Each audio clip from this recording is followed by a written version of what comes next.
Disney, PSAB, they were like starting $12. I was like, oh no, nobody can live off $12, even though it's not expensive, but you want me to just do like get 2 or 3 jobs while doing this? They have PSAB at Disney? I don't know the results. I forgot which hotel, but within the Disney they had a PSAB. Okay. So I was like, yeah, I don't think I can do $12. So I just for freelance, which it still wasn't that good because it's not always there's always events over there. Yeah. They have I think they have the what is it? My fallback, my worst case scenario is going work at Full Sail as a instructor.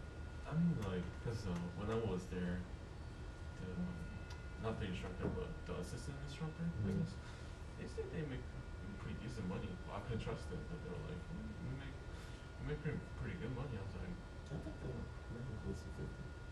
I know a guy who was in my class, he works there. Thanks. So is he like the instructor or like? I don't know, he went back there a long time ago. When I was leaving LA, he went back to Full Sail to work. I don't know if he's still there. His name was Henry Lobster. What was his what does he teach?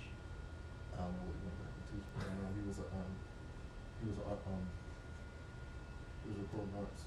Before engineering, just like when we were the same class.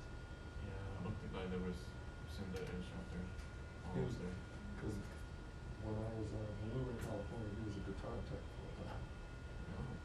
For Alvin Miller, the jazz guitarist. And then he was going back to work at Full Sail.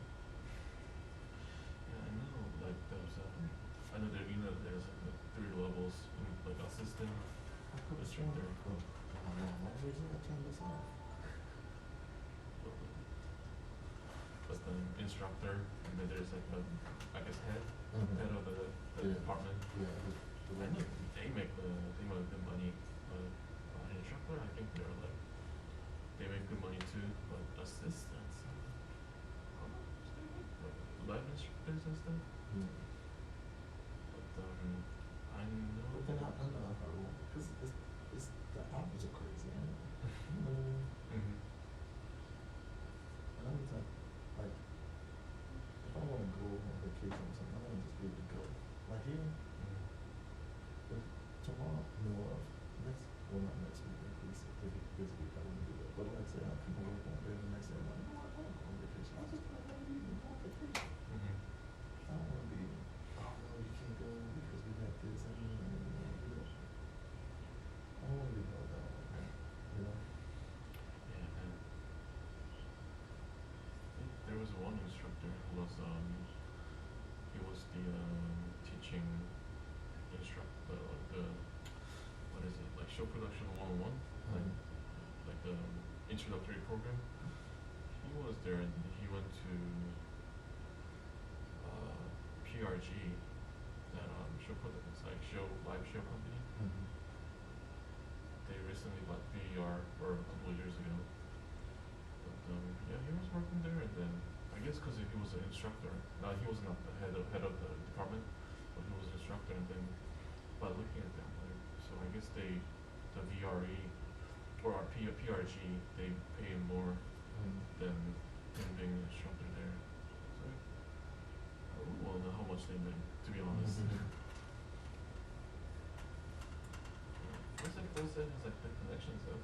Yeah. Or within the Florida at least. Or you could be. Full Sail's awesome school. You could do like the advisor, like just deal with the kids all the time, students. Oh yeah. No, that might be cool. It's like, That might be cool. because after you graduate, they help you looking for a position. But it's like, I told them like, yeah, I wanna apply for this. Okay. And I don't know if they really do apply. To be honest, like I never hear back from them. And then I had to put in a physical like form to apply, and then I hear back from them. What do you guys do here? But that's what, when I was there, that's what you were supposed to do. They didn't submit anything for you. So like they send us an email like, hey, this position is open. If you want to apply, send us a resume so we can send it to them. Oh, okay. Yeah, it's like I know a lot of See, folks. they didn't do that when I was there. It was Really? like, yeah, our job placement thing, it was job placement, but they would help you, you know, prepare yourself for a job. They didn't send stuff out for you. But I guess job and food one too. Because when I was putting out Full Sail was just kind of starting to make its mark. You know, everybody was like, oh yeah, Full Sail. But it was in competition with LA Recording Workshop, but it was killing them, you know, and Berkshire and stuff like that. But then Full Sail was like everywhere. Yeah, it's just you start looking at Full Sail, all of a sudden you get like 50 advertisements, and they make good advertisements too. Like it's like, oh, it's so cool. Like they'll come and join Full Sail. You know, we do this, we do that. Yeah. I mean, it really does, but it's not like everyday thing. It's like maybe while I'm there one concert or one couple like alumni that comes in, Hall of Famers, they call it. Yeah. They come in, they do their little speech. Two guys I know are famous. Oh. Juan Peralta, we were in class together, and we were roommates when we went out to California. And Dylan Dresdo, we worked together in California. Why don't you go into like audio engineer field, like gaming wise, I guess. Who, me? Yeah. That would be cool. You know, I'm not. Yeah, I did see EA. But see, they want, I don't know. Every time I see their job announcement stuff, it's like, it's so specific. And like coming from this realm, you know, it's not tailored to exactly what they want. But yeah, EA is big into it. I had one of the classes while I was there. One of the alumni came back. I guess he also did associate back in the days too. Like, so he came back. I asked him what he does, and then he does engineer for like Latin music. I think he's like his name is kind of known, but we have to really look for him. But he takes some classes. Like maybe you could do that too. Just take some classes and then refresh your memory. Nah, I'll be alright. Because I think he came back for used the SSL 9000 or something like that. It was like a new big board they purchased in Full Sail. The 9000J? So he came back to use that, like kind of get his hands on it.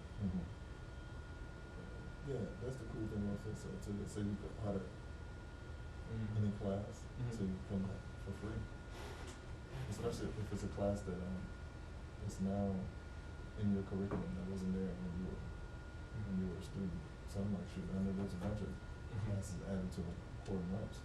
Yep. But I didn't know. I don't know if it's still 20 months or something like that. 'Cause now they added a bunch of classes where they make you like it's a class and you just make portfolio the whole day or like whole month. It's like a portfolio like 1, 2, 3, 4. They made a classes like that, so you can actually like I guess like you know if you're a recording engineer, you have some mixing that you can do, mixing you have done, or I guess and then you take it to the instructor and then I guess you get you interact with each other. So when you went, did you do the associates or did you do the business? I mean the bachelor's. Bachelor's. Yeah, so when I went it was only associates. So now it's a bachelor's program. So what you did record notes, back with what? I mean, what did you add to your record notes? Oh, they have a record notes bachelor's program. Yeah, so man. So basically,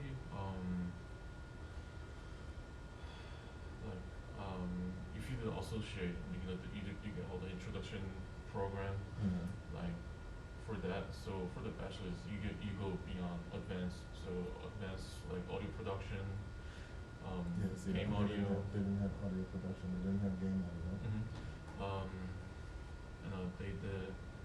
And we have a mastering program. Like Really?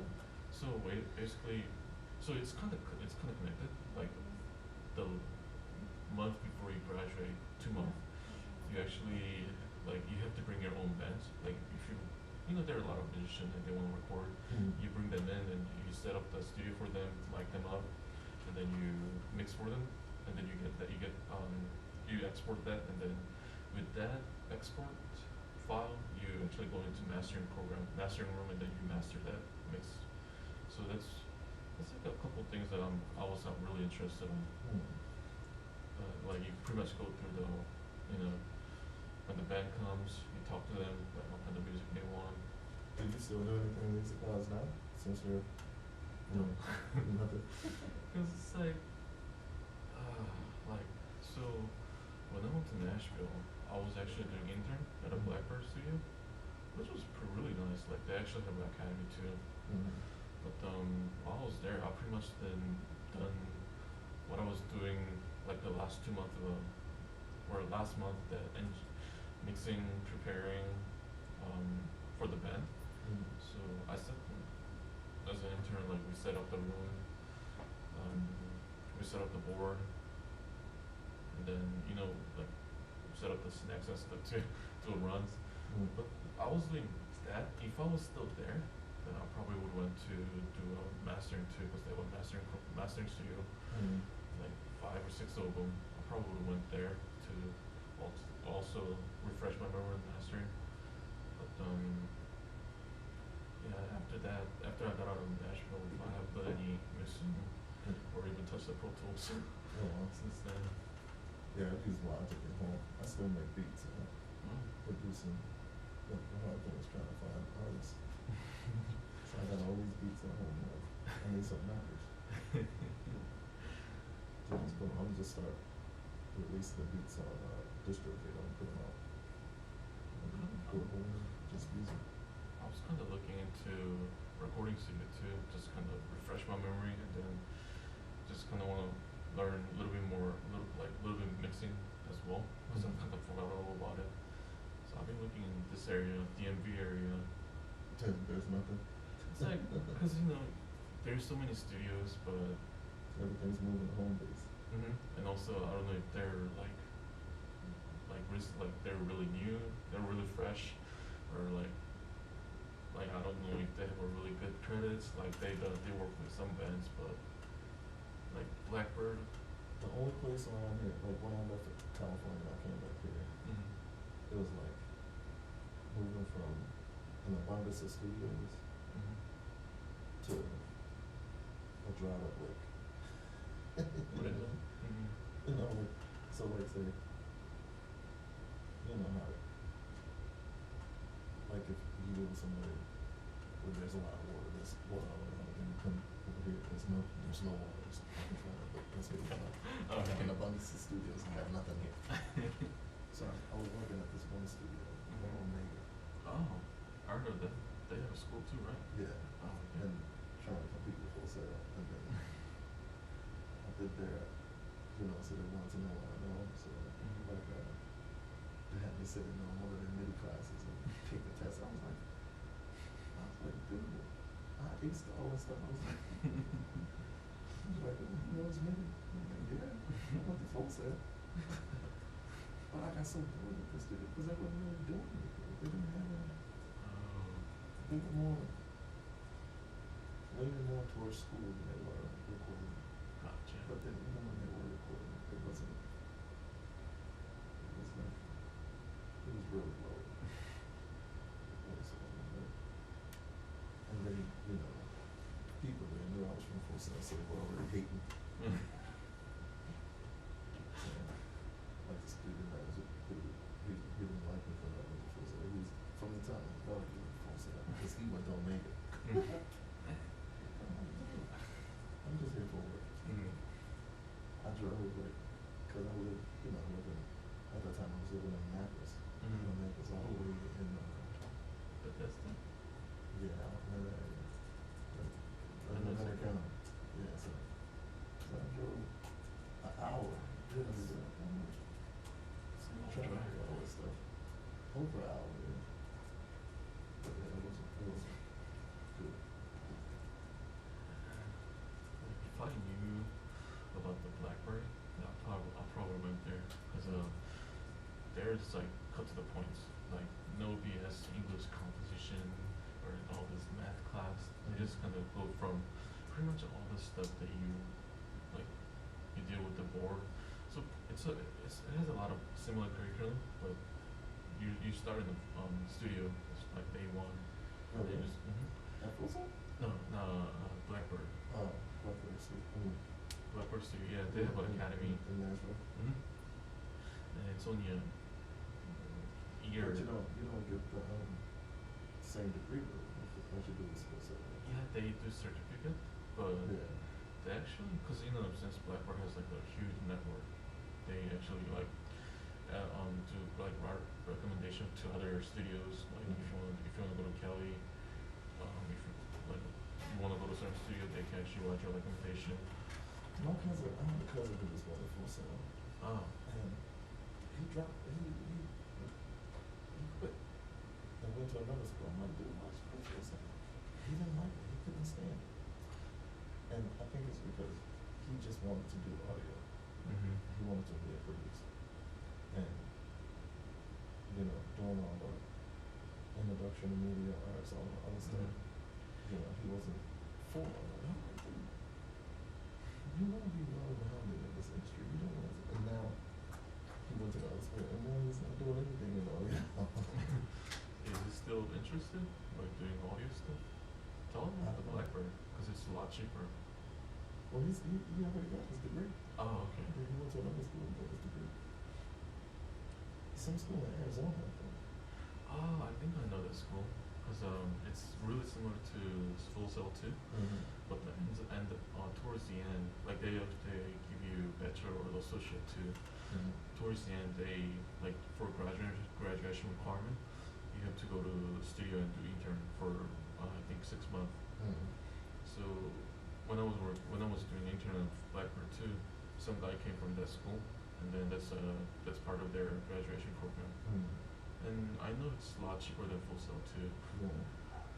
But yeah, Blackbird, they have a like show production course too. So when you're done, so they bring people from Claire Brothers to do all the setup, like flying, whatchamacallit, yeah, I even forgot all the terms.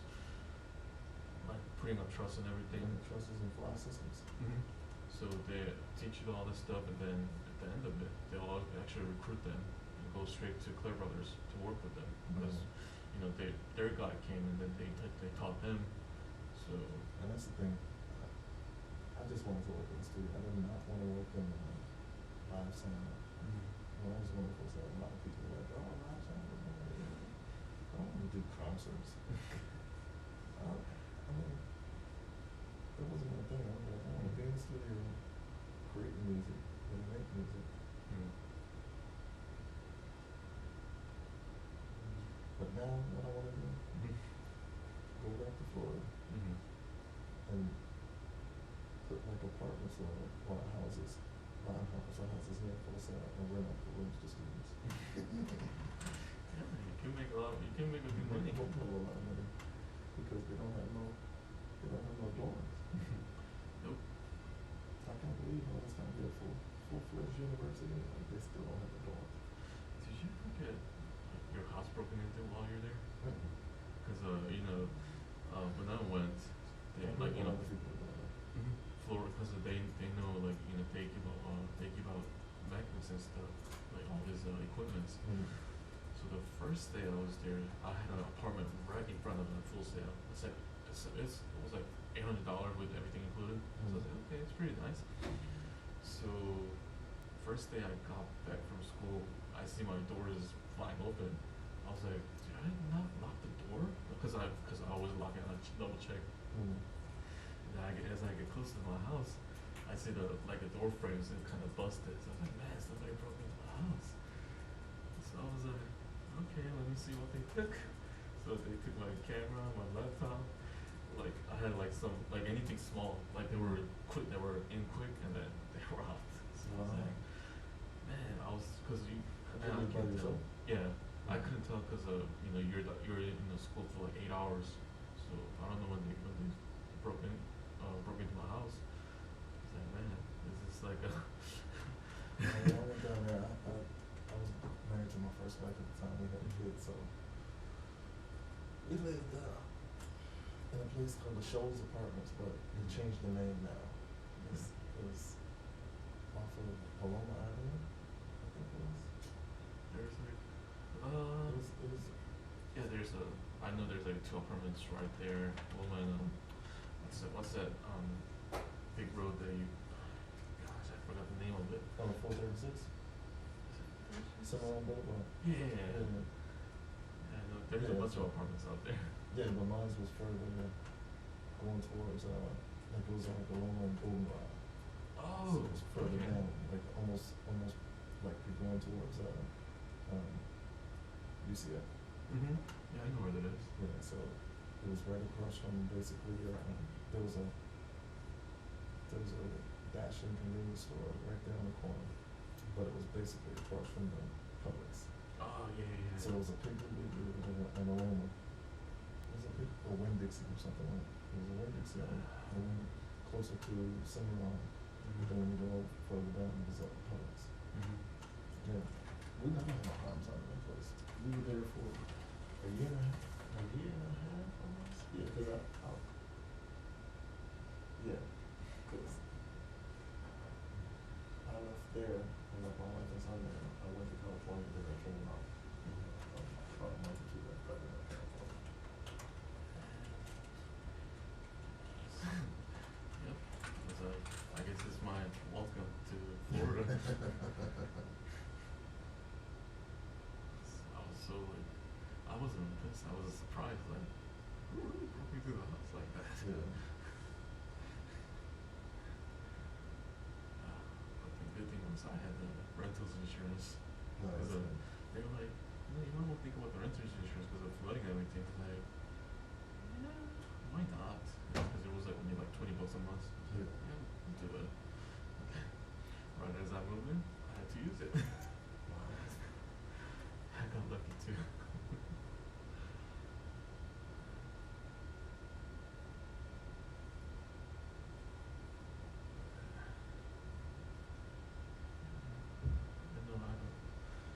was a lot of people who was there. And I used to live on the bottom floor.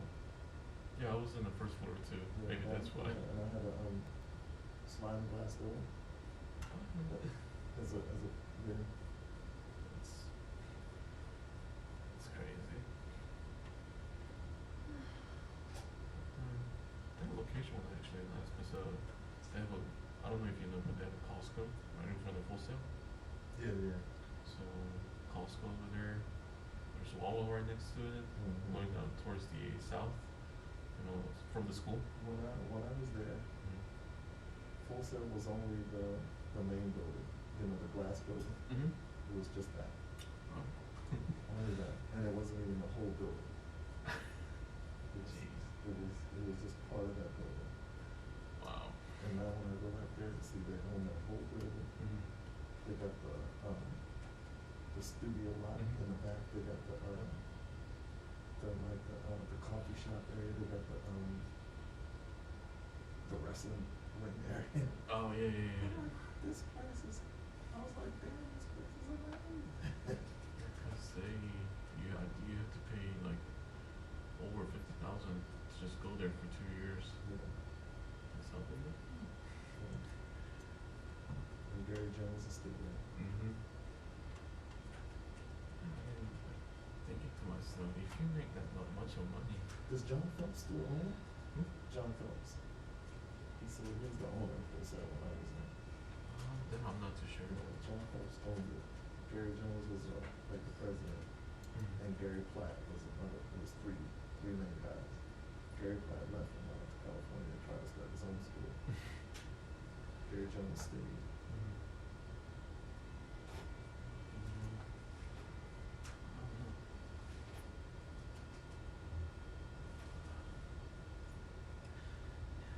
Yeah, a lot of, they have a music production course now. Mm-hmm. A whole course? Mm-hmm. I mean, I knew they had like a little class, Mhm. but it's a full course. Mhm. Wow.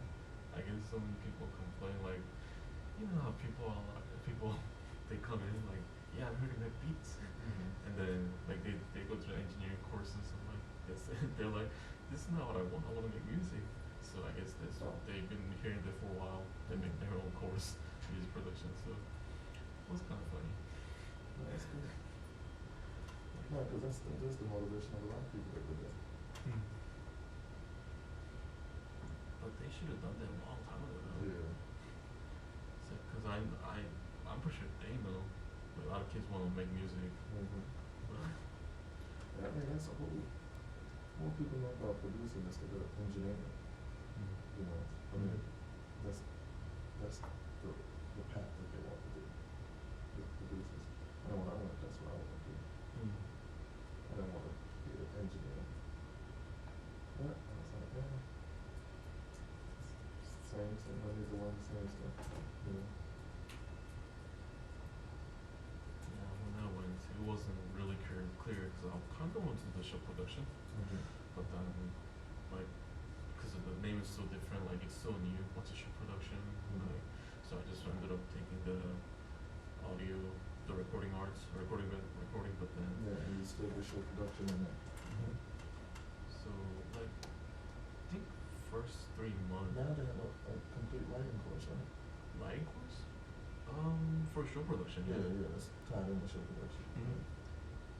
But one of the instructors, like a lot of recording arts people, they changed their degree to show production because first like 10 months is it's like similar classes, and then when you go to the advanced, it kind of splits. So he was like, a lot of people actually change. Mm-hmm. I should have listened to him there. Mm-hmm. It's like show production. Yeah, a lot of I know. The kids I started with, they run to tours. Mm-hmm. That's what I kind of want to do, like single, you kind of travel with the bands, but I hear bad things about it too, like you have to sleep in the bus all the time. Yeah. I had a couple people that's Then touring. you're only really guaranteed that one tour.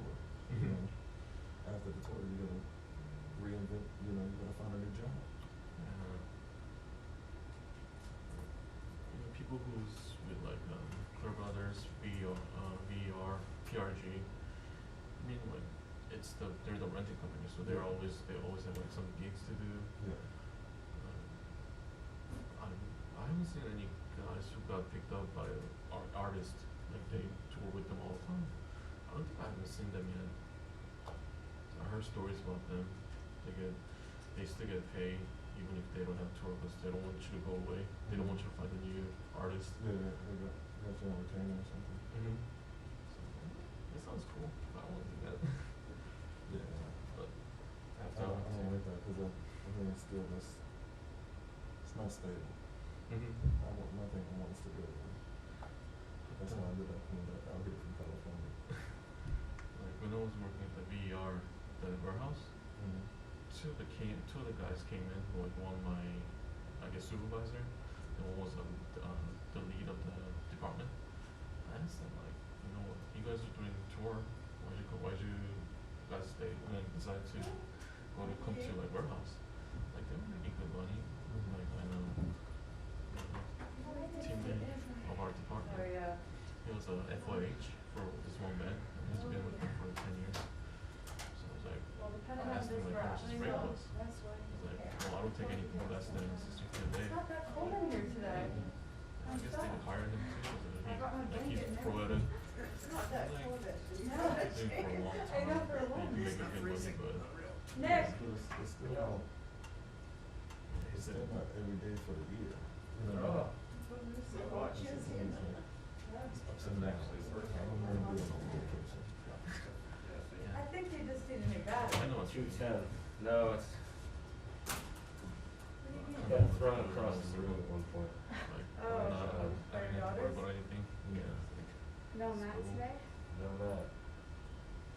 Fly Did you get to be with her No. last night? Anybody can do that. It's like, I like Michael Jordan. Anybody. Who always Oh, says yeah, that? yeah. It's just easy enough. You might be off today. That's good. No reason to have no arguments.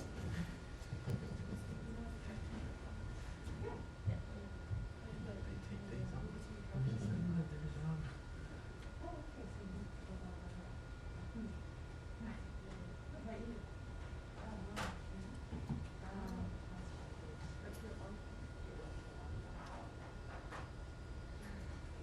So if you're retired, are you gonna take your kids to Florida, or?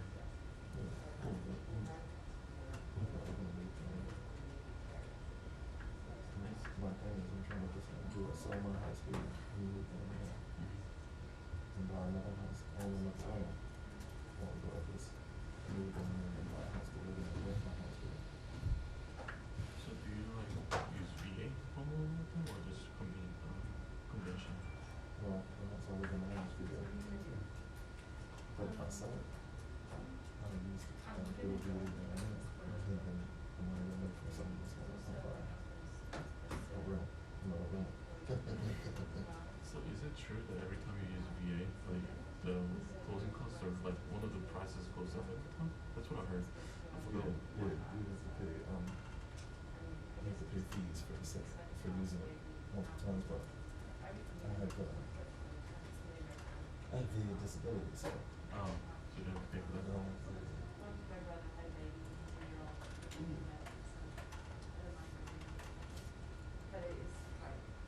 Business starts at 4. Always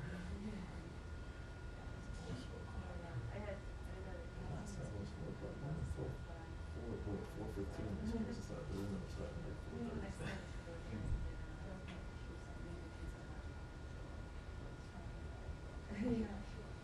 So the other day when you sent an email saying you started working at like 4 a.m. Did you put in the overtime for those? No? Because of the cold? Like, Just because. Yeah. I'm supposed to because, you know, whenever they call me at home and I'm up with it.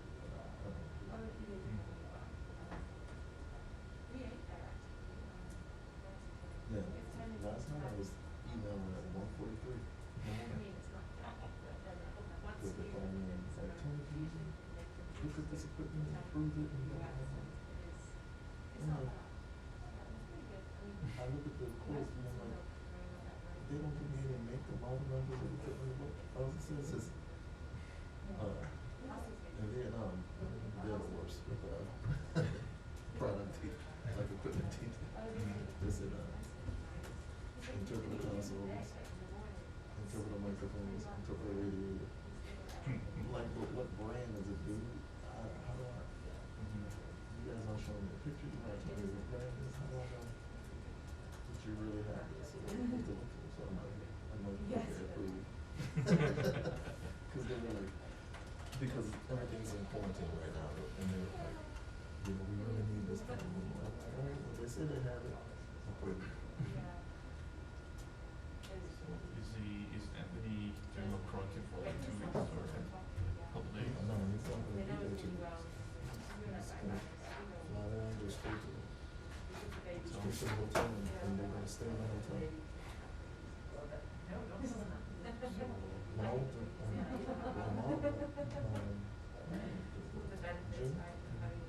we were in quarantine. So like during the you just kind of go out, just kind of sightseeing. Yeah, when I first got there, it was like, hey, why don't you take the car and go on an antique with it? It's a nice old town, whatever. I didn't go. I was like, man, I'm chilling in my room. Well, it's cool. Oh yeah. The only thing I was going out to do is find something to eat.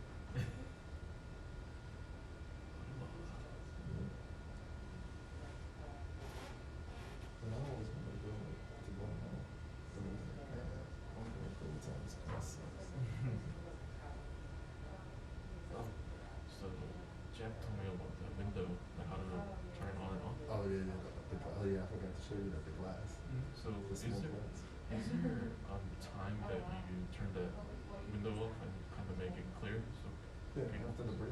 After the briefing. So, yeah, when we turn, when the breakfast stuff is over and everybody leaves out, if we stay here long enough, you know, back in the day, we used to open it up. So everybody could see it. Then like when we come in to do the breakfast setup, everything is quick. Everything. But now, just leave it on all the time. But it's cool, man.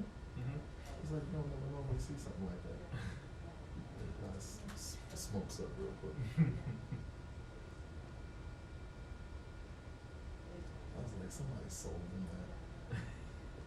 Probably made $1 million just off of those four glasses.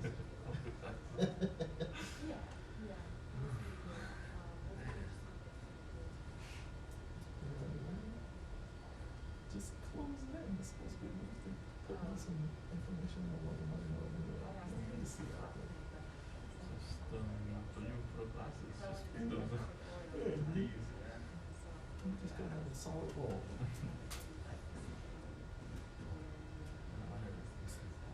The architect was like, hey, man, I'm gonna do something nice. Oh, in here, I got these frosty glasses.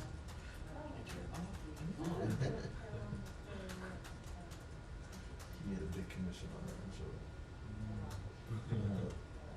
drug companies get about it. They're like, hey, if you use any drugs, you sell any drugs to your patients, you get a big commission. Probably the glass company was like, hey, if you sell my glasses to your architect clients, they'll give you a big commission. He's like, really? I'm gonna put this on everything.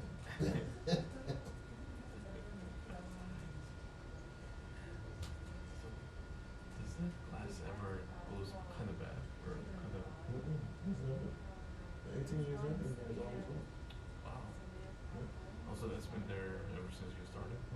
Since this briefing was renewed, I think it's renewed a year or two before I got here. So it's Wow. about 20 years now. And I'll tell you, it's been on for probably the past couple of years. Wow. Because I haven't shut it off, and that's the first time I shut it off in a while. That's crazy.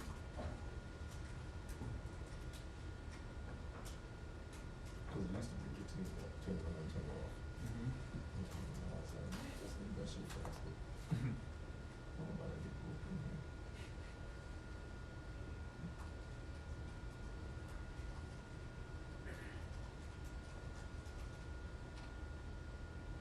It's kind of funny how some reporters they have a laptop on, but they put it right in front of them. Yeah, that's it.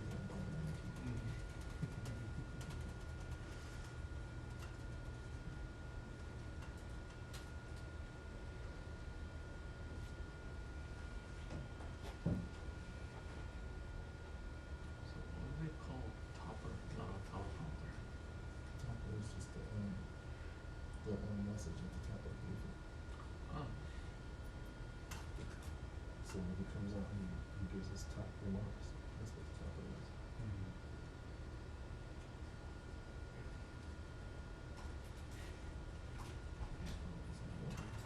Sounds like the same.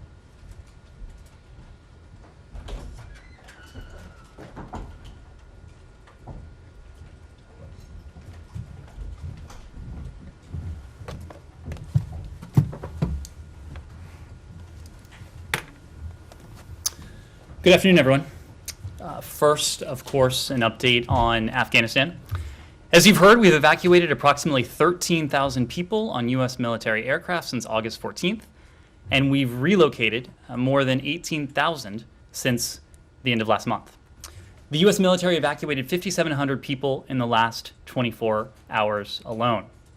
Our diplomats, whether in Kabul, here in Washington, elsewhere around the world, have been working around the clock, and I mean that literally, to coordinate thousands of evacuations, line up partner countries to help with the effort, including transit and resettlement, and lay the groundwork for a diplomatic approach moving forward.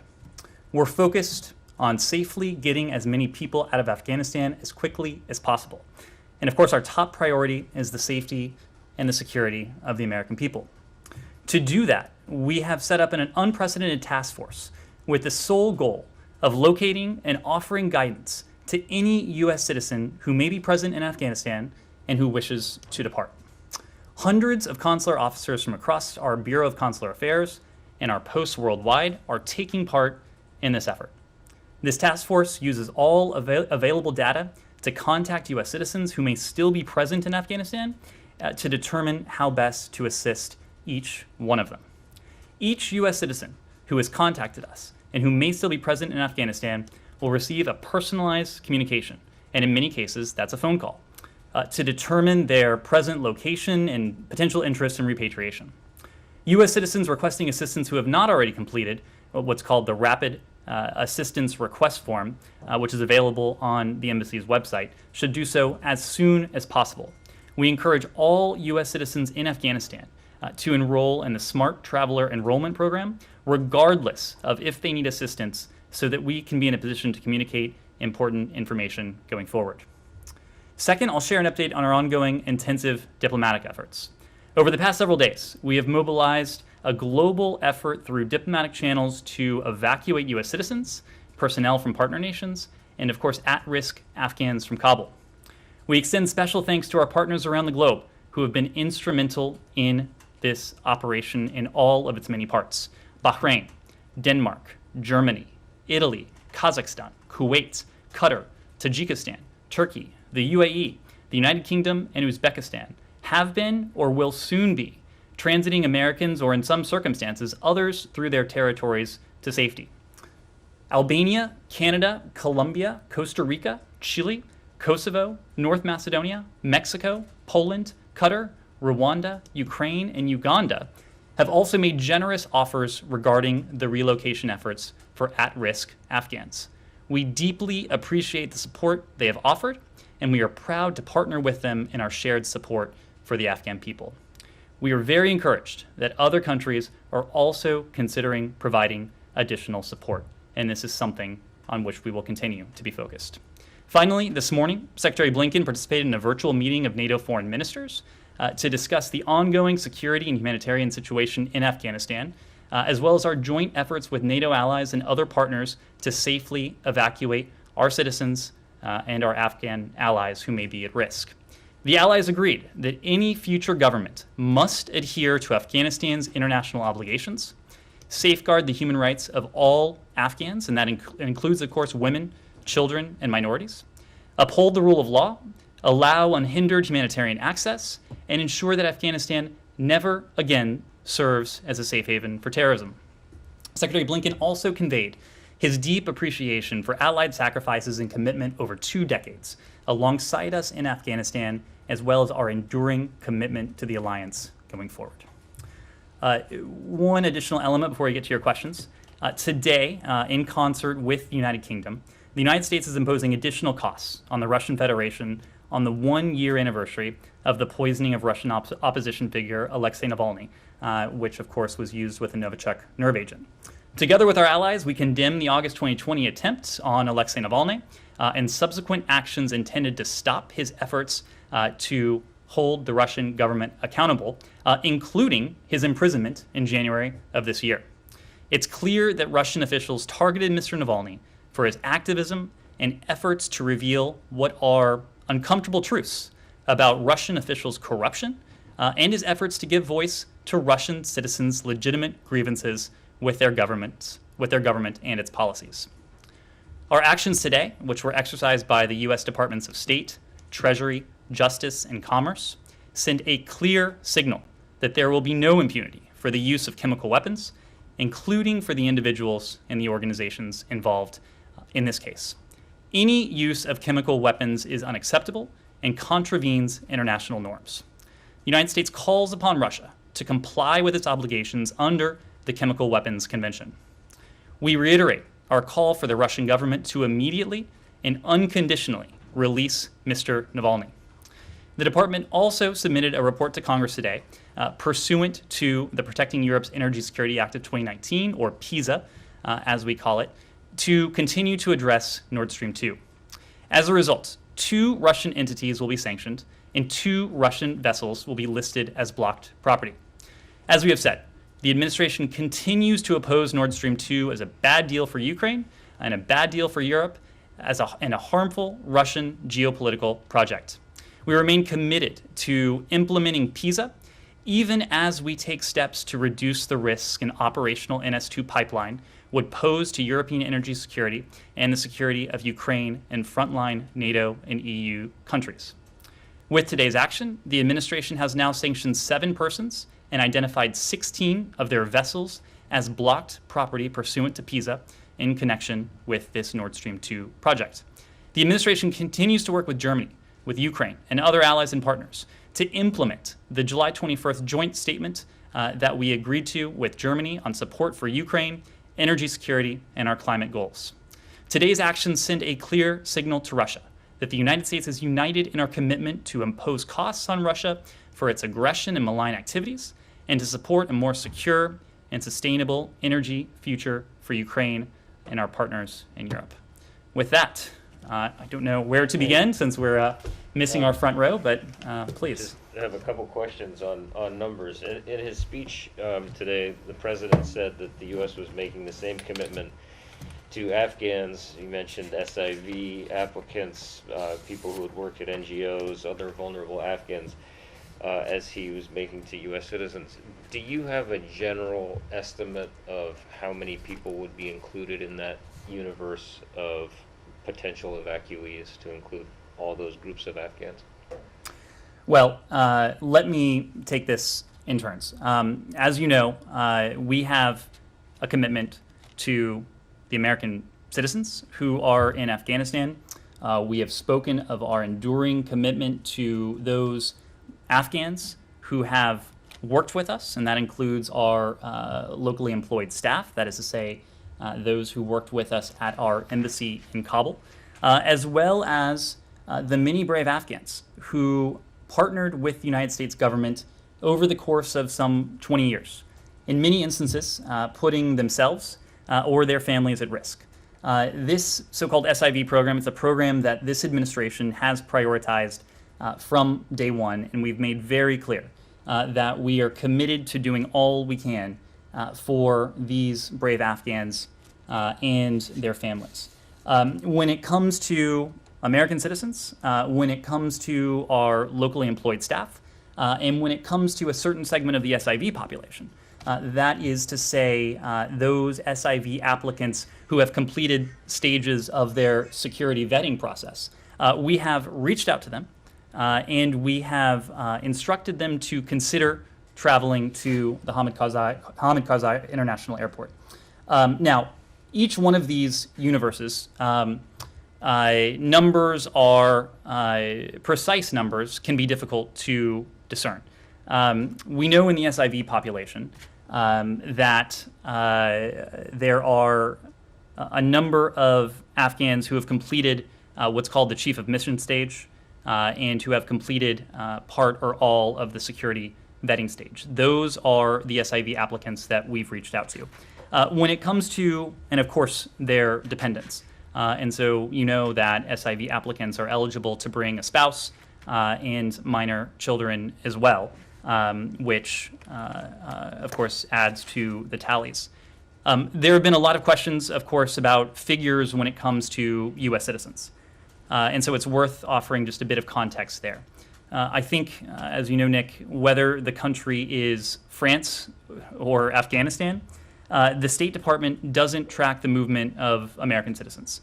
I'm not asking about American citizens. I'm just asking about the broad universe of Afghans who would potentially come out. The president said in an interview with ABC a couple days ago, he put that number at no more than 65,000 people.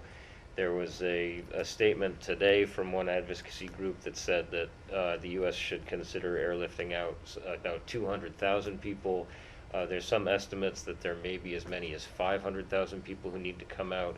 So we know the president has a number in his head of 65,000 people for that broad universe, not talking about American citizens. Does the State Department have a number when it looks at the overall capacity, obviously, that it can get out, but how many people may want to come out? again, that overall number is going to depend on a few factors. First, it's going to depend on the number of people who wish to be relocated, and that includes in all of those categories. We have made contact with many of these individuals. We have indicated that if they wish to relocate, that we are offering to facilitate that for them, and that in some cases they should consider making their way to the airport compound. But the broad point here is that we have dramatically increased capacity over recent days, and this, of course, is capacity that is on top of Operation Allies Refuge, which we launched in the middle of last month to begin the airlift operation for a segment of the SIV population. What it comes down to is the fact that we are going to do as much as we can for as long as we can for as many people as we can. But just to hammer this out, the president someone gave him a number of 65,000 people. So can you just clearly when you go about planning this evacuation process, you have this deadline of August 31st, you have the capacity, maybe that's somewhere in the range of 100,000 people, whatever it may be. What is the State Department thinking in terms of how many people overall are actually going to want to come out? Those are conversations that are ongoing right now. Again, we have reached out to all of these populations, to American citizens, to Afghans who may be at risk, to third country nationals, partners who have worked with us on the ground, to, in many cases, make the offer of relocation. But before we can relocate someone, we need to ascertain that that person, in fact, wants to be relocated. When it comes to the American citizens, this task force that I talked about, what they are doing, and these are not individuals who are based in Kabul, they're based around the world. They are going through the registrations. The registrations that American citizens based in Kabul have submitted using the contact information that they have provided. And it first started with emails, but now we've moved on to personal communication and personal correspondence. And we are reaching out with phone calls and contacting them, asking about their situation, where they are, who they may be with, and whether they would like to seek relocation to the United States.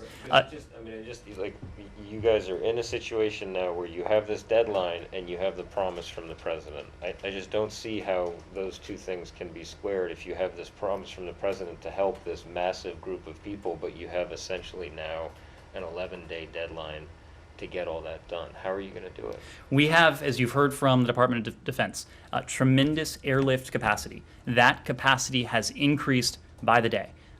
Right now, we are able, and you've heard the numbers today, 5,700 people, 13,000 people since August 14th, 18,000 people since the end of last month. Of course, there are several different ingredients. The most important ingredient is the people, and having the people present and alerting the right categories of people at the right time. That is something that the Department of State has been doing for several days now.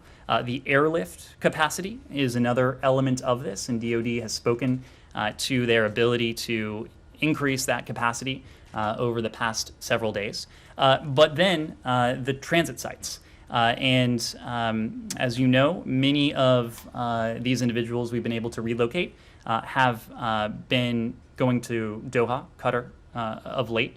But we are gratified that we have a number of countries, many of which I just mentioned, that have offered to host, whether it is American citizens who are transiting back to the United States, whether it is third country nationals, and some of them have been very generous and offered to host at-risk Afghans. I can confirm that we have begun to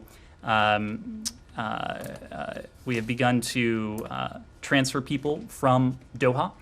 The first flights have arrived at Ramstein Air Base in Germany. We expect to have other locations coming online in the coming days, which will allow us to make sure that we're able to maximize that flow. Because again, what we want to do in all of this, the metric and the only metric we care about is how many people we are able to relocate to bring to safety, whether that is Americans that we're repatriating to the United States, whether it is third country nationals whose relocation we're facilitating to their home countries, or whether it is to at-risk Afghans. In many cases, SIV applicants will be brought to the United States. In some cases, we have heard these very generous offers of support from partners, from allies around the world, who will be willing to host at-risk Afghans as they undergo that processing. Kylie.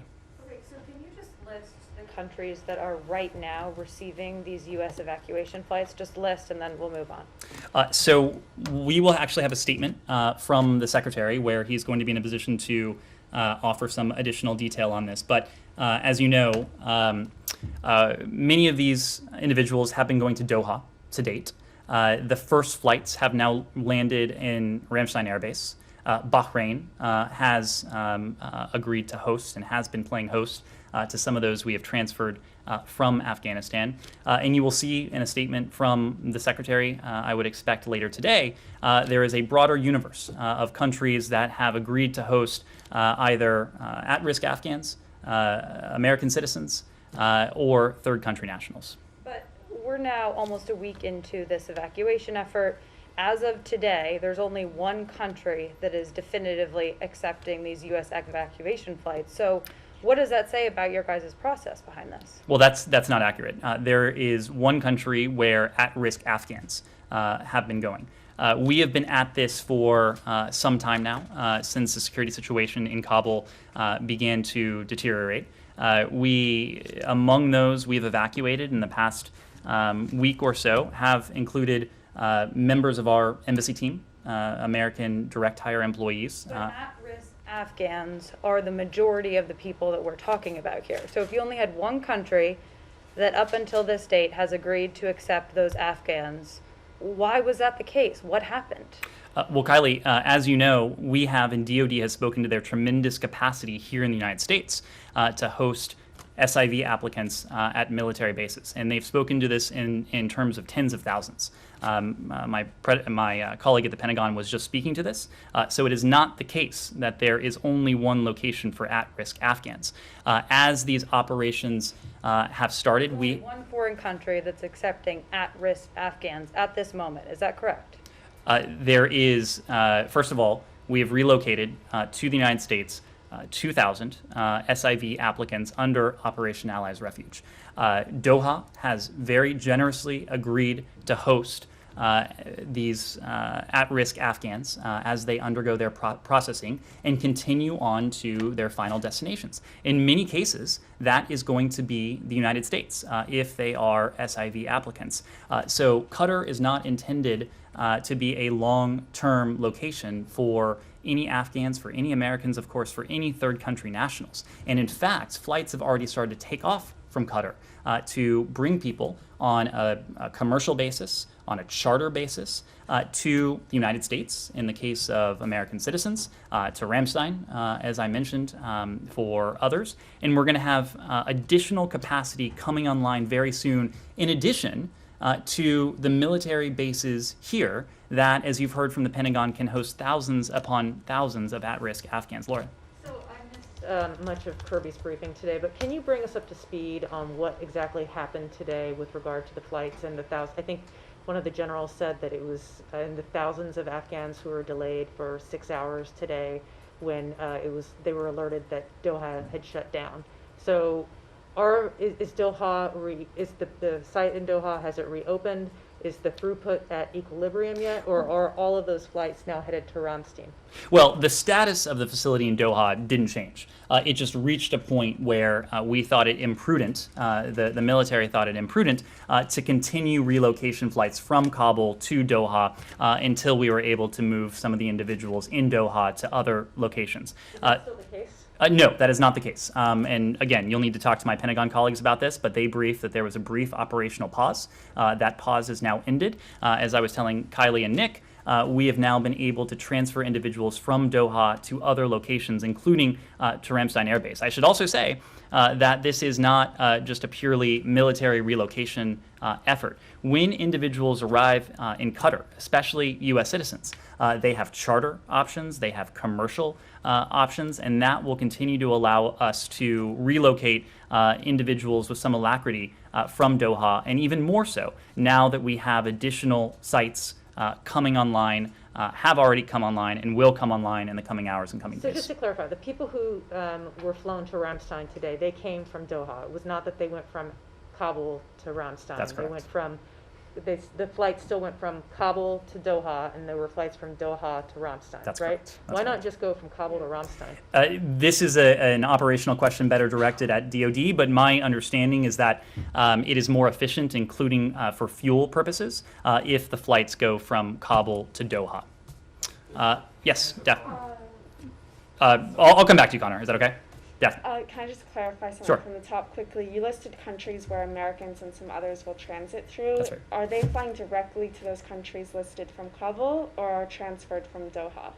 So in most cases, individuals will transfer through a country like Qatar or a country like Bahrain, countries that are in the region, again, for efficiency of flight, for efficiency of fuel as well.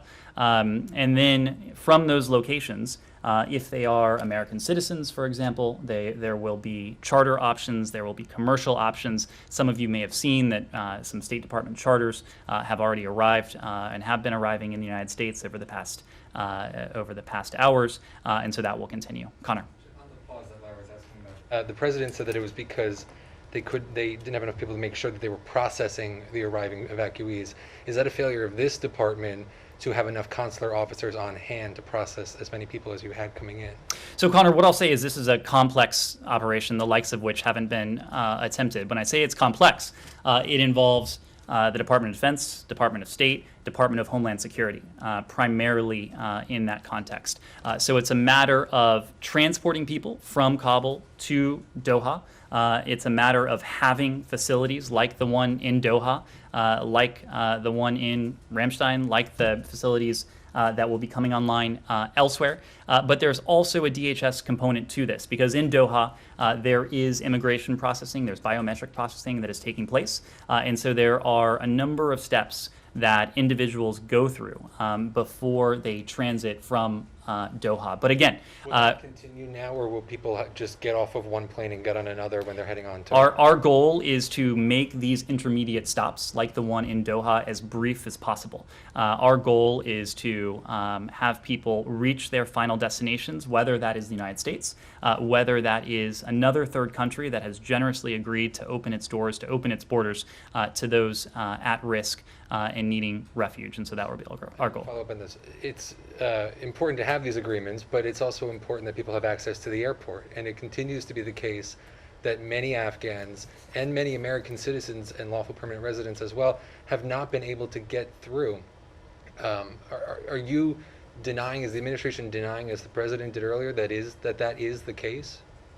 I don't think anyone is denying the reports that are out there. Every single report that we see, and we're seeing some of the same reports you are. In fact, they're coming from some of your networks, the anecdotal reports, the reports on Twitter, on social media. Every single report of impeded access is something we take extraordinarily seriously. The stories that we're hearing from some of these individuals are harrowing. What I can tell you, what I can confirm for you, is what we have heard firsthand. And we often have the best data when it comes to the American people, when it comes to U.S. citizens who are in Afghanistan. As I've said, we have been in regular touch with U.S. citizens in Afghanistan during this evacuation effort and regularly before that, offering them guidance about the security risks of remaining in Afghanistan, which of course have been profound for some time. As we've been in touch with American citizens, as we have directed them to consider making that transit to the airport compound, we have received only a small number of reports from American citizens that their access has been impeded in some way, that they have faced any sort of hardship or resistance getting to the airport. Having said all that, this is an issue that we take with the utmost importance. We're treating it with the utmost importance. And that is why, through both political and military channels, we are engaging with the Taliban to do everything we can to facilitate safe passage. Safe passage for Americans, safe passage for third country nationals, but also, of course, safe passage for Afghans who may be at risk. And many of these harrowing stories are emanating from Afghans who are finding resistance, individuals who may not have a blue passport. And so we're taking that very seriously. In all of our engagements... When you raise this with the Taliban, what is their response to you? And you say again and again that these conversations have been productive or constructive. Have they made this commitment to you again and again? And if so, it's clearly not bearing out on the ground. So what are you willing to do about it? The Taliban have told us the same thing they have said publicly, that they have no intention of impeding our operations or of standing in the way of those who are seeking passage to the airport. Again, they're on a disconnect between the fighters and the leadership? Well, again, I've said this in several different contexts. Their words are one thing.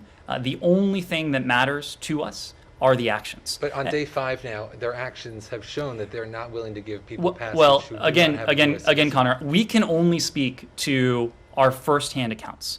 And most of those firsthand accounts come to us from the American people, from U.S. citizens with whom we've been in contact on the ground, and to whom we've provided direct and specific instructions about when and how they might seek to reach the airport. And we have not received a large number. In fact, we've only received a small number and sporadic reports of individuals whose passage has been impeded. But that doesn't mean we're going to diminish in any way our efforts to impress upon the Taliban the importance of this. The other point I would make is that it is not just the United States that is saying this. More than 100 countries, 112 countries at last count, have come together to make the point that their citizens, that third country nationals, and that all Afghans, all people in Kabul or Afghanistan more broadly, should be afforded the right of safe passage.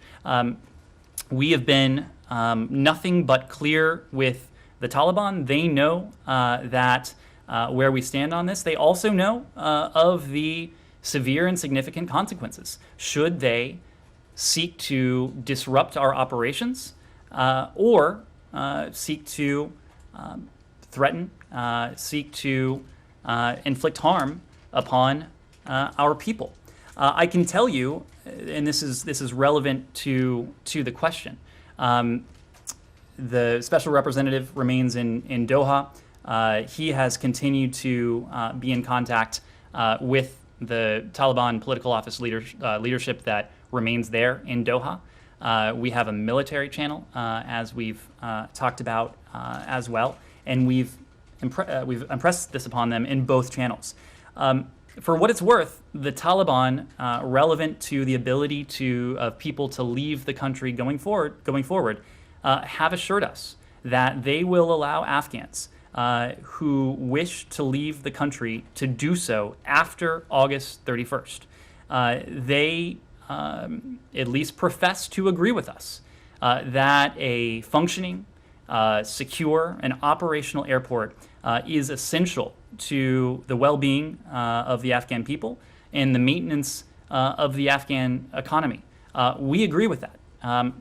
So there is certainly the possibility, and it's one we're going to continue to push for in every way we can with our international partners, that even once the U.S. military is no longer running the airport compound, that the civilian airport will be accessible to commercial flights, to charter flights, and importantly, and this is a task that will remain even after the U.S. military and our diplomatic presence is gone, importantly, the Taliban must live up to its word about allowing safe passage to those who are seeking to go to the airport.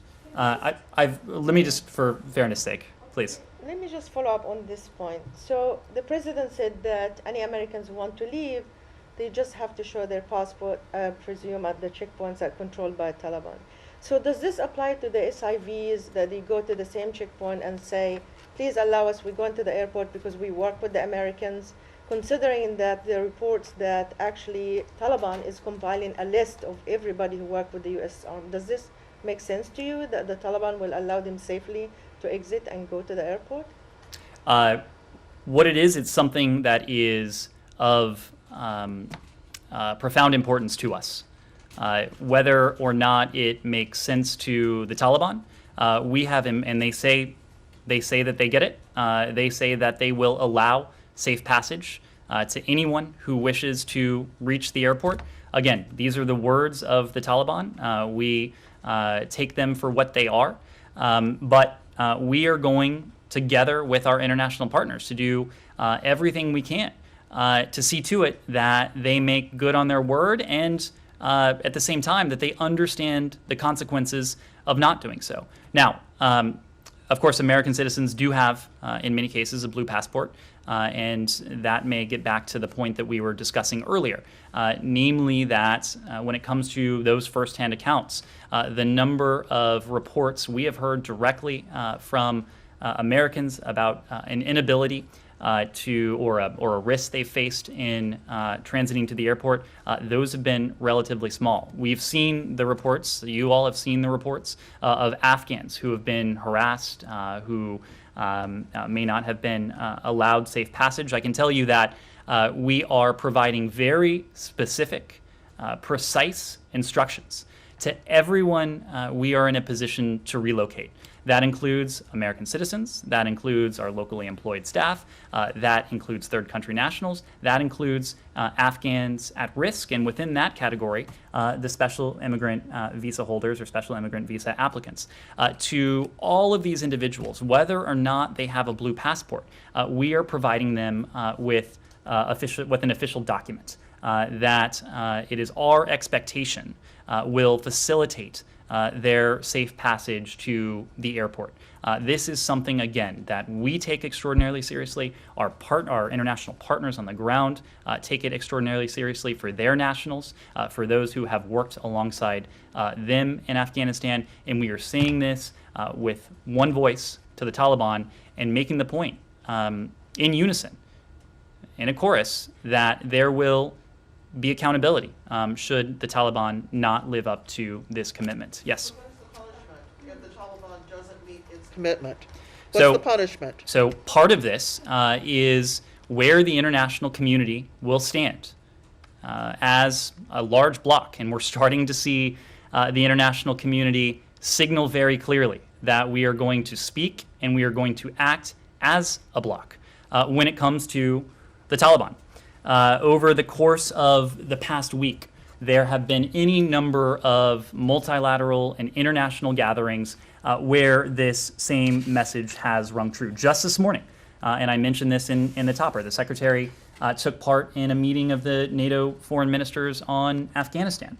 The foreign minister said, any future Afghan government must adhere to Afghanistan's international obligations, safeguard the human rights of its people, and uphold the rule of law and allow unhindered humanitarian access. The same message came out of the G7 yesterday. The same message was put forward by some 112 countries earlier this week. The same message was put forward by the United States, our EU allies and partners, and a number of other countries in the region, the Indo-Pacific, and well beyond. This is, I suspect, the same message that we'll hear on Monday when President Biden meets with his G7 counterparts, when they meet virtually to discuss this. This is about whether any future government in Afghanistan will accrue what we know, and almost certainly they know, they need in order to run a country effectively. We've already seen the IMF hold off on sending COVID-related funding to Afghanistan because it says they don't know who's in charge. Is the international community similarly prepared to impose financial sanctions, travel bans, asset seizures, essentially isolate the Taliban because it does appear they're going to be the ones in charge, is that the kind of ramification the Taliban is running the risk of incurring? Absolutely. We have made that very clear. Right now, we are undertaking our assistance. Of course, we are not going to provide assistance to any government, to any force that doesn't uphold those basic norms, those basic obligations to their people and within the international community. We have been clear about this. There are dozens of statements from our counterparts around the world who've been clear about this. I could run through the list, but the one that, and I see some head shaking, so I won't. But you have heard from some of our counterparts that, it's a quote, not a single cent not another cent will go to a future government of Afghanistan that doesn't uphold these basic rights, that doesn't protect all of its people. That includes women, girls, minorities. This is something that the United States is speaking very clearly about. We are watching very closely, but perhaps even more importantly, we are doing that in conjunction, in cooperation with our allies and partners. And you've heard us say that in any number of multilateral contexts over the past few days, and we'll continue to do that. What Yes. about putting it on the FTO list? I'm sorry? What about putting it on the FTO Look, list? we have a number of tools at our disposal. The Taliban right now is a specially designated global terrorist group. They're on the SDGT designation list. That is one tool. There is, it's both a stick and it's both a carrot, a potential inducement to induce the Taliban to uphold those basic international norms.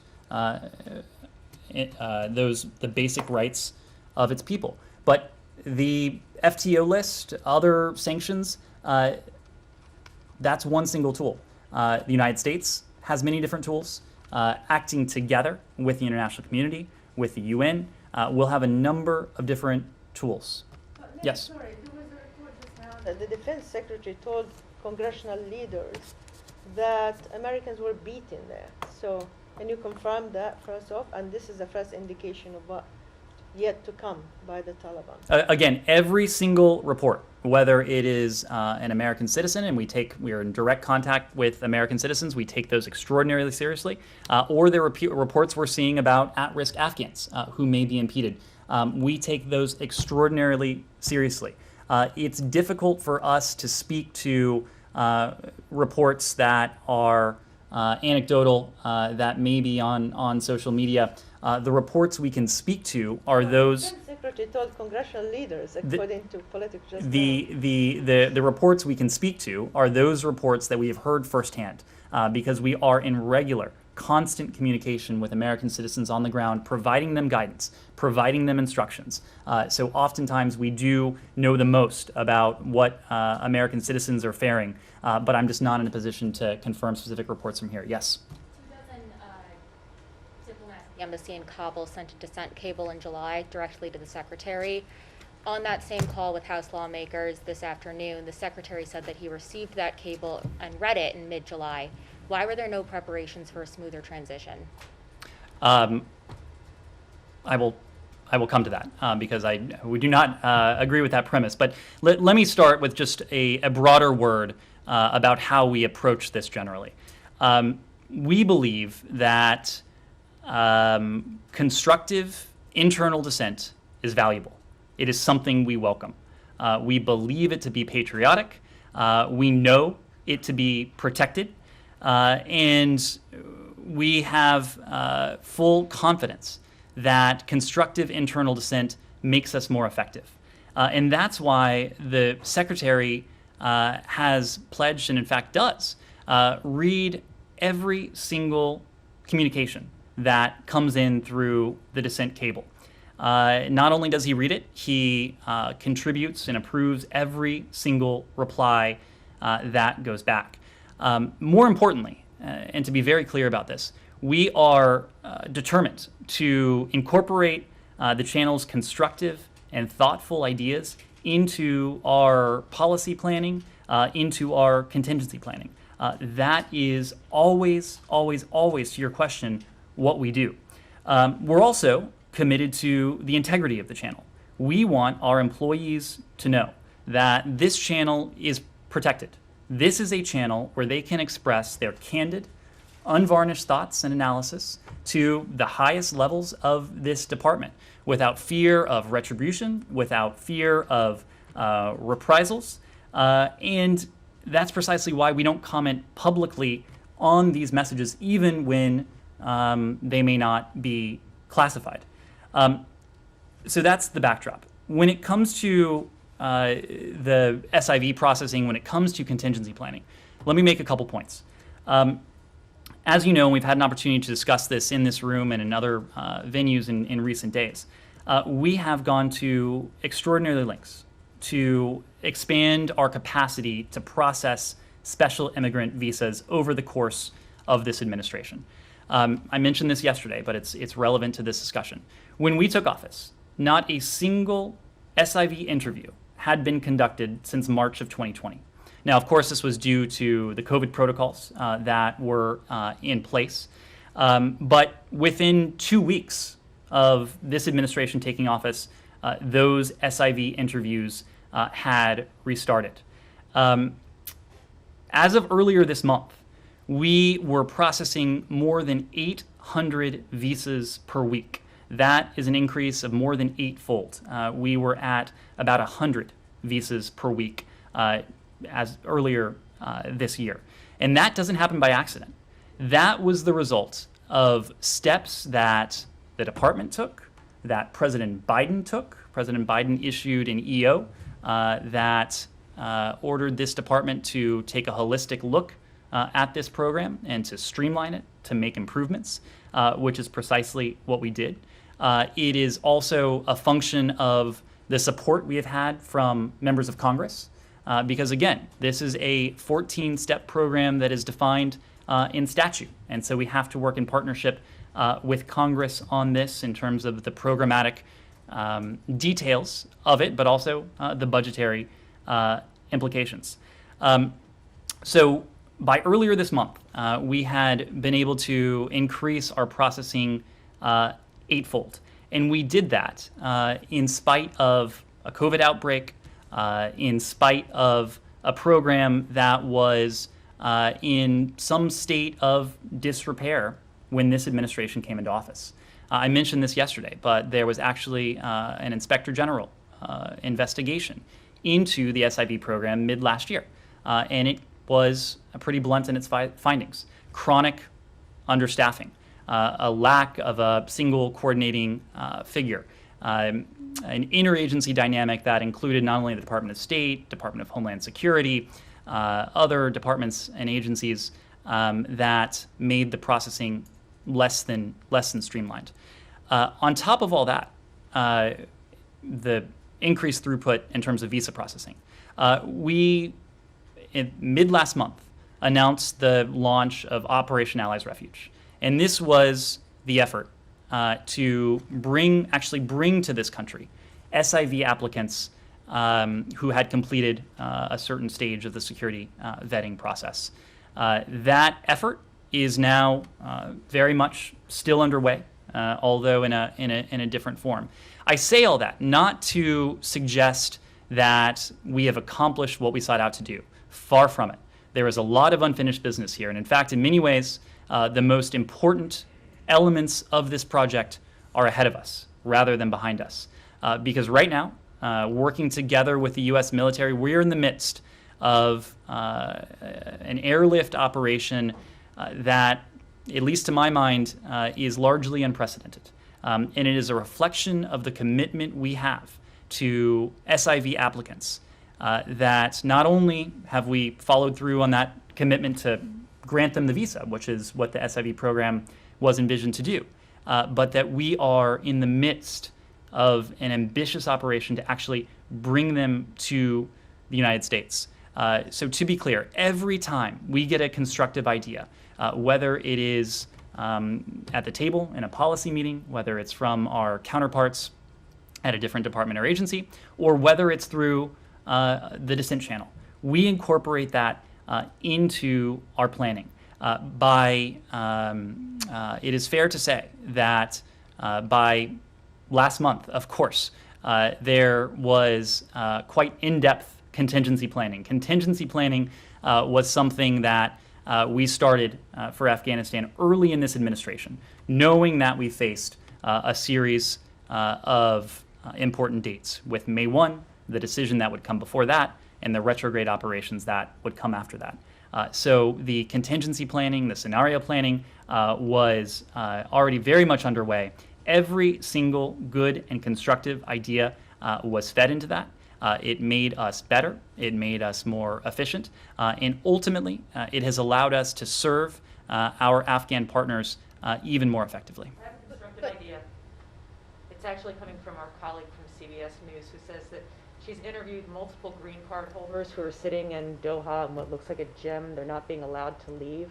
Some have been there for several days, which doesn't make any sense, because if they've got valid visas, they should be able to get on a flight and get out. Do you have, is this an aberration in a system that's overwhelmed right now, or is this something that you can take and look into to kind of unfurl this process? Well, as I said, our goal is to see to it that individuals are in transit countries for as short a period as possible. And it's certainly our intent to have and to see this process speed up. And we're going to be able to do that for a number of reasons, but first and foremost, because we have this additional capacity coming on board. In order to see a steady flow through places like Doha, we have already brought other sites online. I've confirmed that flights have landed at Ramstein. You heard me list a litany of countries that have agreed to host in some form or fashion American citizens, third country nationals, Afghans at risk. These guys seem to have slipped through the cracks, I think, is the concern. And so is this a process that's just completely overwhelmed at this point? Again, it's very difficult for me to speak to anecdotal reports. Even if I could, we typically don't do that from the podium out of privacy concerns and other considerations. But every report like this is one that we will look into. Broadly speaking, we do expect that the flow through transit points like Doha will move at a faster clip in the coming hours and the coming days, given the capacity that's coming online. Yes? So can I give an example? There is an Afghan who works for the US Embassy. Now he's stuck outside. What should he do to get in? Can he get a piece of paper which will let him pass? And when you say that Taliban have assured you that they'll let them pass, that's not happening. So someone like him, the only thing he has is assurances from the Taliban the US won't do any more. And how long are you prepared to wait before you deliver on the threatened punishments that you mentioned earlier? And would it be too late for these guys who are stuck outside? Taliban know who they are because they claim to work for because they say they work for the US. Are you going to wait a week, 2 weeks? And by then they could be killed along with their families. Yeah. So again, it's very difficult for me, impossible for me to speak to specific cases. What I will say, though, is that a member of our LES team, our locally employed staff, we have been in touch with them. An individual in a position like that will have contact information, will have been in touch with officials on the ground with this building's consular corps. So that back and forth is something we have dedicated profound resources to. Some of this is taking place on the ground in Kabul, but we have brought online actual call centers around the world where our teams are on the phone, speaking to those on the ground, asking them about their whereabouts, asking them about their plans and intentions, asking them with whom they're with, to get the best sense of how we might be able to help specific individuals. So it's not something I'm typically able to do from the podium, but there are hundreds and probably more people in this building and around the world who are doing just that. To your second question, we recognize that time is of the essence. We recognize that in order for us to help the largest number of people, that our operations need to be efficient and effective. I think you are seeing that. You have seen you've heard from the Pentagon, you've heard from the White House about the number of people who have cycled through the HKIA over the course of the past couple days. Again, we are going to have additional capacity for relocation sites coming online in the coming hours and the coming days. We expect that will further improve the efficiency of this process. But we do know that the most important element, the most precious resource we have now is in many ways time. And that is why people in this building and around the world are working around the clock to be of assistance to as many people as we can for as long as we can. Kylie. Can you just give us some more details? You mentioned this task force focused just on Americans. Is that a new task force, or is that part of the larger State Department task force? Nope. So this is a task force that is dedicated just to this mission. It is dedicated solely and exclusively to contact with American citizens who have indicated a desire to be repatriated to the United States. As you know, American citizens are encouraged to register with the embassy when they arrive in a foreign country. We have used that registration system to be in touch with that entire community.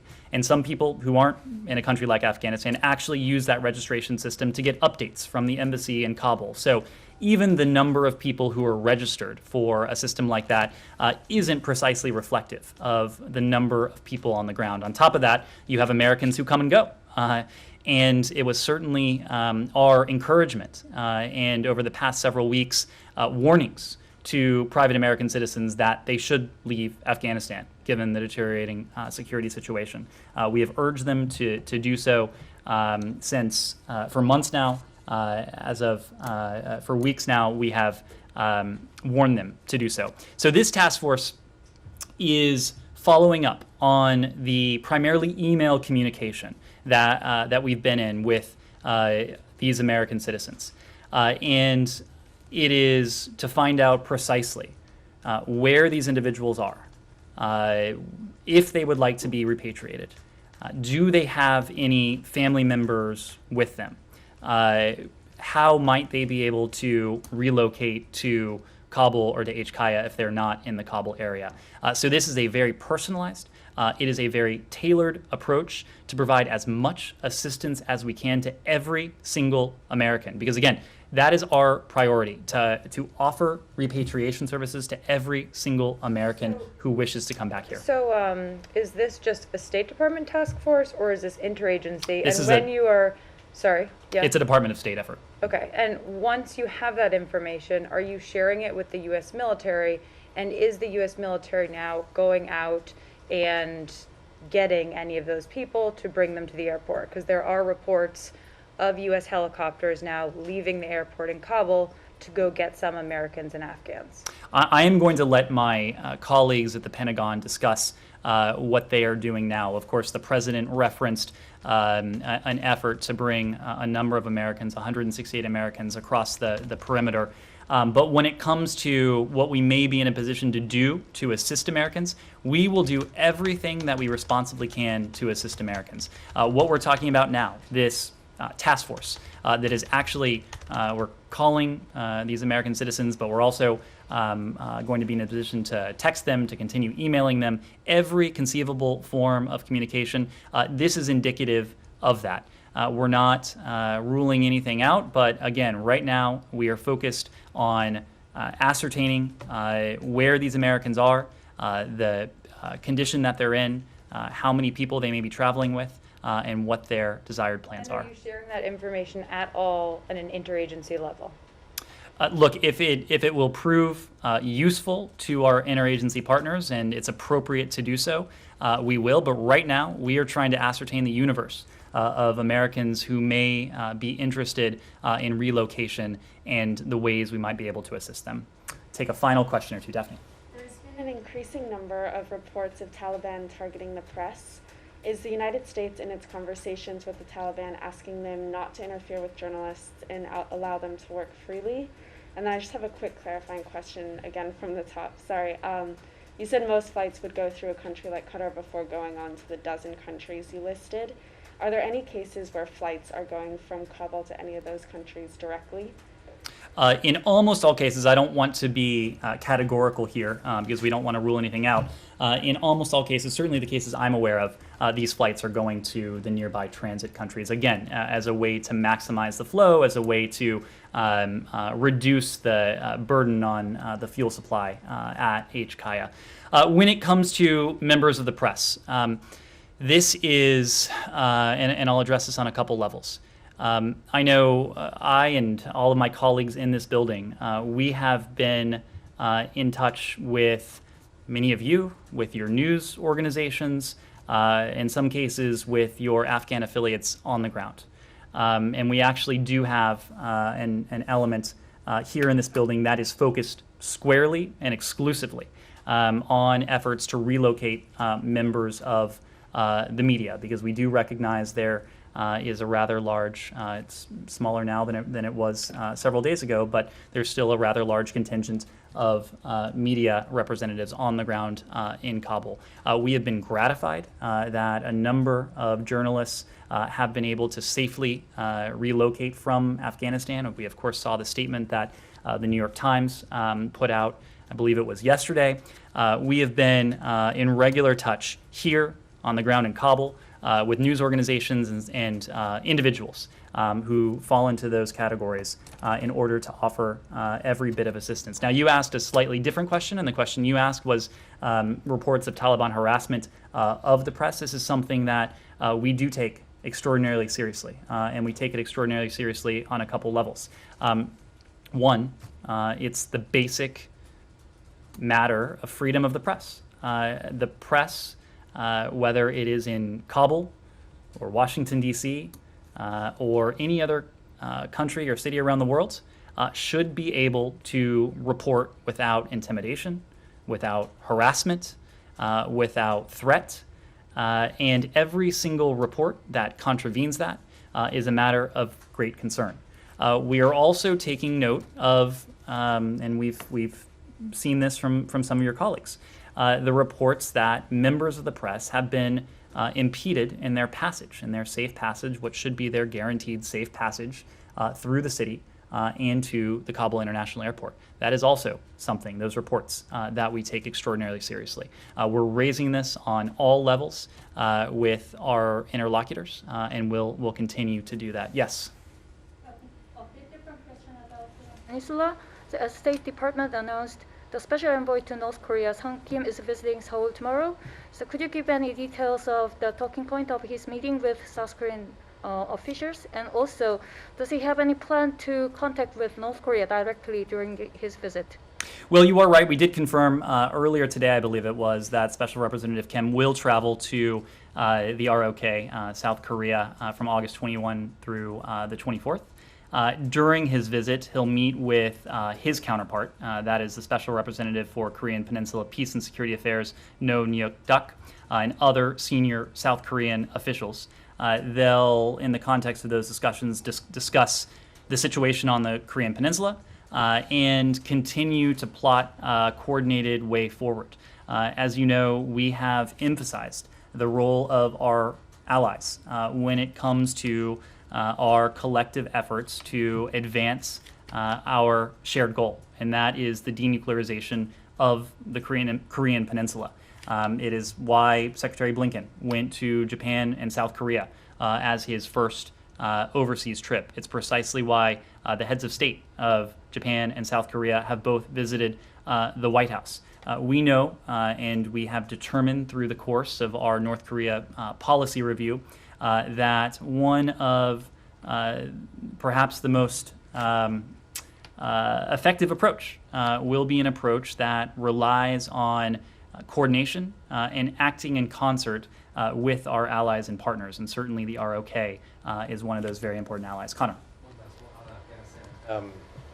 There's this report from a Norwegian security firm that was sent to the United Nations and provided to the U.S. and other governments. I'm wondering if you can speak to whether or not the administration views it as credible, And then there's also a report from Amnesty International today about Hazaras being targeted and killed. You've spoken repeatedly about the administration watching what the Taliban is doing. You now have evidence that they are committing atrocities. To Jessica's question earlier, the tools that you're talking about using are long term. And we're talking about things that could happen in a matter of days and hours. What are you doing, what are you willing to do right now to address these atrocities? Well, on your question about the NGO report, I understand this was an NGO report that was prepared for and provided to the UN. We have been in touch with the UN about this report. We have received a copy of the report. We're going to take a very close look at it, but I'm just not in a position to offer any initial conclusions just yet. When it comes to the Hazaras, these are reports from last month, I believe. And last month and this month and the month before that, we have been very clear and have spoken in no uncertain terms, condemning reports of Taliban atrocities. We'll continue to condemn any reported atrocities precisely because they are violations of the public commitment by Taliban leaders to seek reconciliation for all Afghans. This is what the Taliban have said they want. Now, again, their actions often don't match their words. What matter to us is the former. We will be watching with the international community their actions. If we determine that the Taliban have continued to commit atrocities, that they are not living up to the responsibility they have to protect and uphold the rights of all of their citizens, including women, girls, and minorities, we will work with our allies and partners to hold the perpetrators accountable. Now, you asked about the temporal element of this, short-term versus long-term. We are making very clear to the Taliban, especially when it comes to our priority right now, that is to say the operation ongoing at HKIA, our operations together with our international partners. We have made very clear to the Taliban that any effort to impede that operation, and certainly any effort to threaten or seek to inflict harm on any American would be met with swift and pretty decisive response. We have made that very clear to them. When it comes to any future government in Afghanistan, look, there are discussions that continue to be ongoing between the Afghan parties, the Taliban and representatives of the Islamic Republic. Together with our allies, with our partners, we have encouraged them to pursue a political settlement that first and foremost protects and upholds the rights of all of Afghan's citizens. This is something that we have been outspoken about, but again, importantly, it has been something that we have spoken about with a single voice, together with our closest allies and partners, and together with a universe of countries around the world, that when we act in concert, it's more than about these ephemeral issues of recognition or legitimacy. It is about questions that may well be existential to any regime. The ability to govern, the ability to run a country effectively, the ability to have a functioning economy, the ability to travel, the ability to access funds. These things matter. These things will matter to any government around the world. They will certainly matter to any future government in Afghanistan that will be more reliant than almost any other country in the world for international assistance. Thank you all very much.